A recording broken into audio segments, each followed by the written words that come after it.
23-year-old rookie closer Roki Sasaki for the top of the order in the 8th. Springer takes a splitter that doesn't get the call. Yeah, that's a good splitter, and he's got a great one. And the question is going to be whether Springer takes a strike, knowing this is a tough situation for the young man. And what you want to see is whether or not he has the feel for the strike zone, being that this is not his sole role, even though he's taken it on. And so far, 2-0.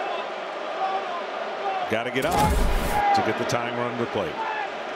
6 innings from Yamamoto, scoreless 7 from Robleski, and now it's Sasaki delivering 2-0 and finding the zone. Dodgers will likely look to Sasaki for the last 6 outs of this game.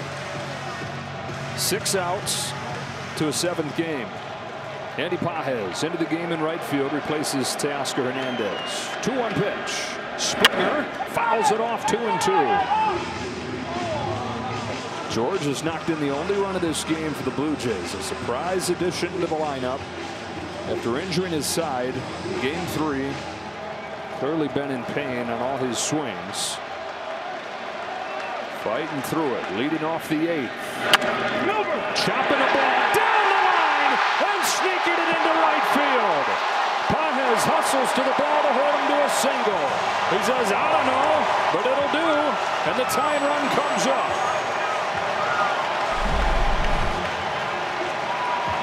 I mean, this is an emergency hack and a great one if the Blue Jays score in this inning.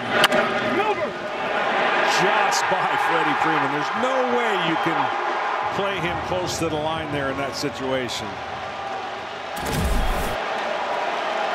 Fights it off, knifes it down the line. Lucas.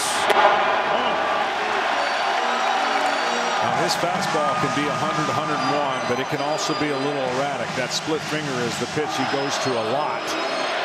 Question is, if he doesn't have it, where does Dave Roberts go?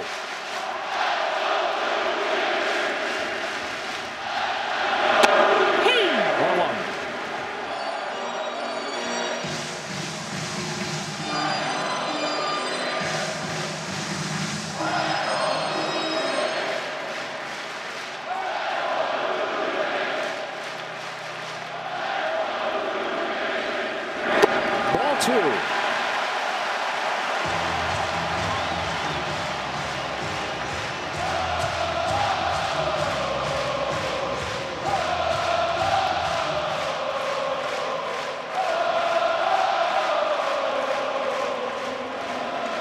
Nathan Lucas takes outside, 3 balls and a strike. Sometimes he puts so much stock in that split finger he doesn't realize his fastball is good enough. They are 1 for 19 against his fastball this postseason. 2. Full count. Emmett Sheehan has started to warm. So there's the answer to the question I posed. It's not where he wants to go, it's where he has to go.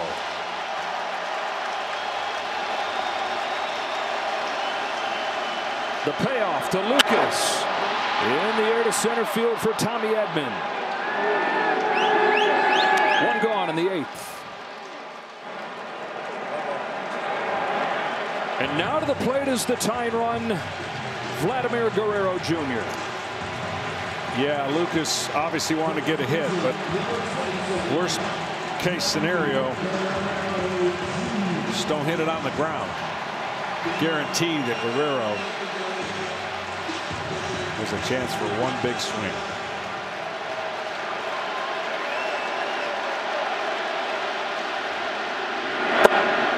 Strike 1.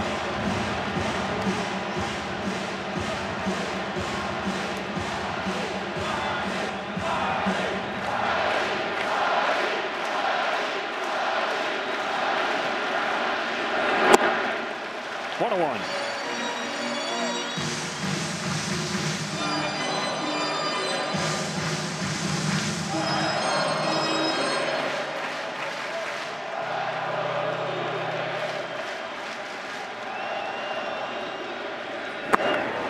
nasty. 1 ball and 2 strikes. And that's the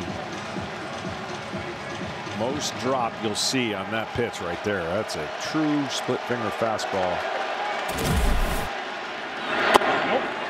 Wow, there have been a couple at the knees that he hasn't gotten the call on. And he's got to throw another to big bad Vlad.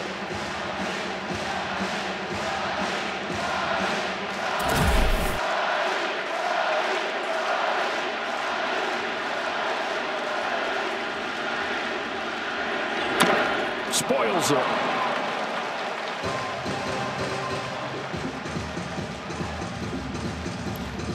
His grip is going to be deeper in his hand, and the rotation is going to be deeper of a tumbler, right? So there's the split, and it's Gausman doesn't even have it quite that wide. Another 2-2. Guerrero pulls his hands in. Ball 3. Bichette's on deck. 3-1 game, bottom of the 8th.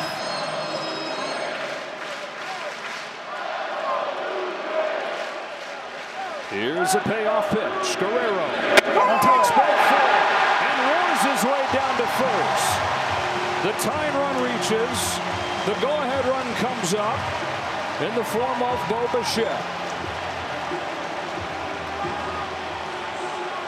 And if the Blue Jays are going to win this World Series tonight, they'll do it how they did in 1993 with Carter. They'll do it in their last at-bat.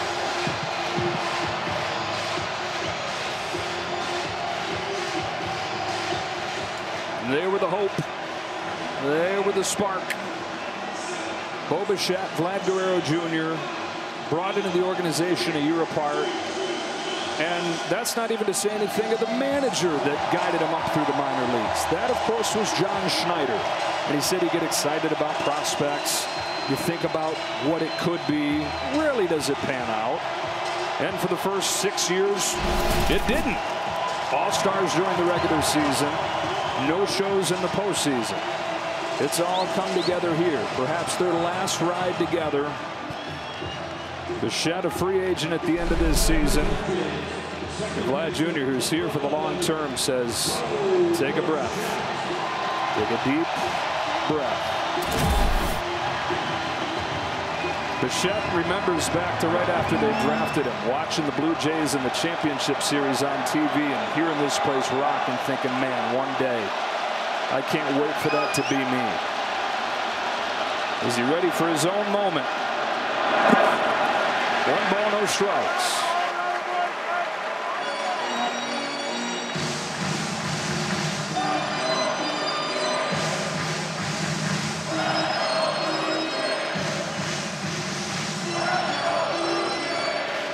Outfield with their backs to the wall.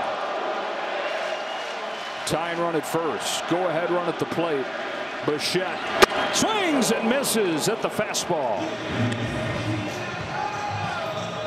Like I said, he's got a great fastball, but he's really heavily using his split finger.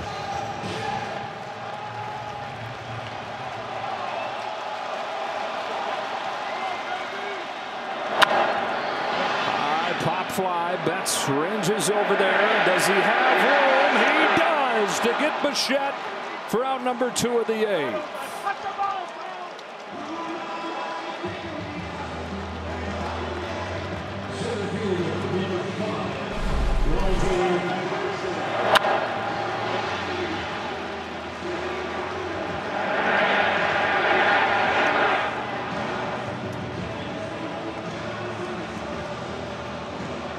It's up to Dalton Varsho.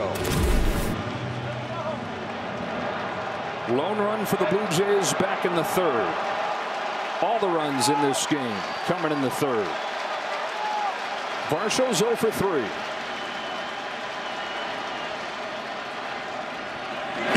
Chases the first one in the dirt. Runners stay put.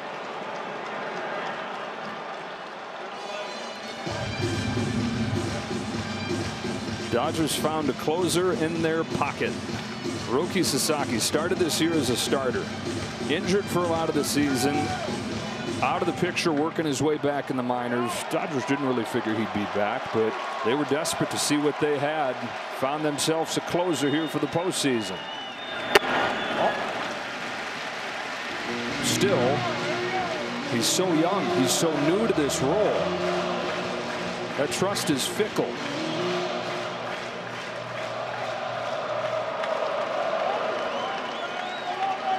The 1-1 to Varsho in the dirt for ball 2. Kirk is next. Yeah, I still think he's going to profile as a starter, but right now he is on a hot seat, learning a role, doing it pretty well without any experience. 25th pitch of the inning coming here. 2 on, 2 out, a 2-1. Grounder to second, the Rojas gloves over to first. That's the inning. Roki Sasaki tiptoes his way out of the 8th inning. On to the 9th in Game 6.